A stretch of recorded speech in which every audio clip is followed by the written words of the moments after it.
সবাই কেমন আছেন? আজ আমি একটি ভিডিও নিয়ে হাজির হলাম। আস্ত তেঁতুলের আচার। এর জন্য তেঁতুলগুলোকে খোসা ছাড়িয়ে পরিষ্কার করে নিলাম। পরিষ্কার করা হয়ে গেলে একটি কেচি দিয়ে তেঁতুলের বোটাগুলোকে কেটে নিলাম।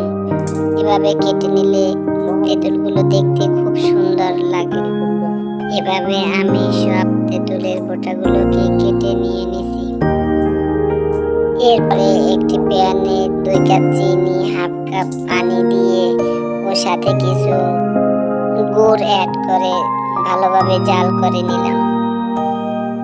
এরপরে দিয়ে দিলাম লাল মরিচের গুঁড়া ও সারও দিয়ে দিলাম পাঁচফোড়ন বাটা। সবকিছু দেওয়া হয়ে গেলে ভালোভাবে মিশিয়ে আরো কিছুক্ষণ জাল করে নিলাম।